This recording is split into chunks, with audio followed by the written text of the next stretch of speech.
At their show in Canada, Zach De La Rocha said, "And the class of the wealthiest people on earth are getting behind some of the most vicious and hateful people on earth, and those people are attempting to rob so many of us of our rights, and mostly our sisters who are fighting to retain the right to control their own bodies." This was in Blues Fest, and saw Rage's De La Rocha deliver a powerful message in between songs. He also said, "And if we don't stop them now, they're going to try to roll over and turn back the clocks to a time when segregation was legal." And let me tell you, if this comes as a surprise to you, you have not been paying attention to what is happening with the Supreme Court in the United States of America.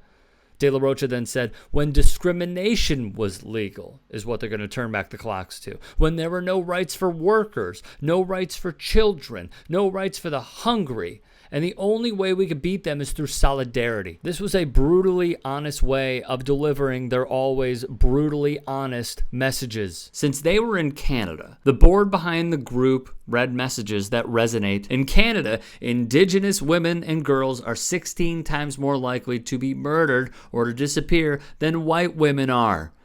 The next one, settler colonialism is murder.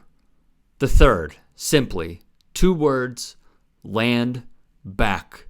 This is a band that's been on the map since their self-titled album dropped in '92. They've been calling out the political failures of the elites for quite some time and have never looked back. As long as you have people in the Supreme Court who remain to try to pass their quote-unquote morality over the masses, I think it's wrong. And whether anyone agrees with abortion or not, it's wrong. Let's go over those big board messages. An Indigenous person in Canada is over 16 times more likely to be shot and killed by a police officer than a white person is, was a direct reference to Canadian outlet CTV's findings. Their analysis revealed that of the 66 people shot and killed by police in that time frame for whom race or heritage could be identified, 25 were Indigenous. That's nearly 40% of the total. Adjusted for population based on 2016 census data, it means 1.5 out of every 100,000 Indigenous people have been shot and killed by police since 2017 versus 0.13 out of every 100,000 white Canadians. The failures to protect the Indigenous knows no borders. However, because they are in Canada, let's provide some context. Indigenous people are 11 times more likely than others to be accused of homicide and are 56% more likely to be victims of crime than others. Why is it that we're 4.5% out of the population in Canada as First Nations people, but yet the jails are full of our people? Assembly of First Nations National Chief Perry Bellegarde said, "The song they play, Rage shows settler colonialism is murder as Morello and co. blast freedom for the raucous crowd. Then it's followed with land back." Comment. Well, let me ask you a question. Are you familiar with Leonard Peltier? Peltier fled to Canada, sensing he would not receive a fair trial. He was arrested by Royal Canadian Mounted Police and later extradited. The testimony of Myrtle Poorbear did him in, although she was a woman who ultimately was found to be mentally unstable and unable to testify at his trial. The courts continuously rejected new trial petitions.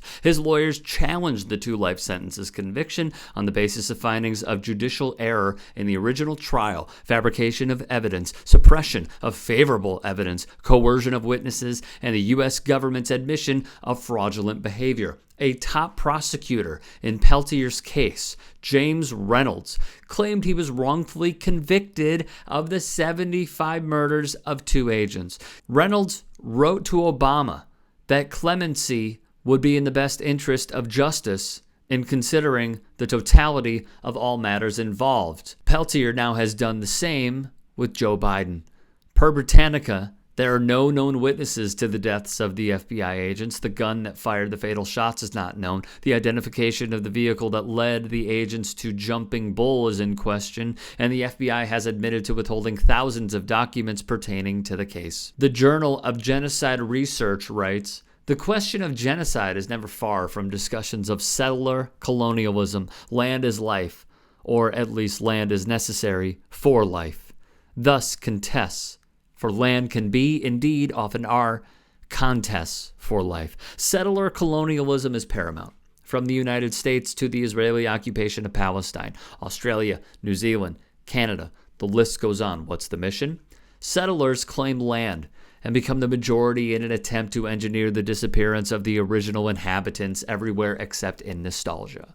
Historically, the settler colonial agenda involving committing genocide by murdering indigenous peoples, see Manifest Destiny, the Wounded Knee Massacre of 1890 and the Wounded Knee Siege of 1970, the Sand Creek Massacre, King Philip's War, and countless other conflicts. That agenda also meant stealing land through treaties that were later broken or ignored. See the 1868 Treaty of Fort Laramie and the history of the Lakota and the unceded Black Hills. Students should understand that the United States couldn't exist without its settler colonial foundation.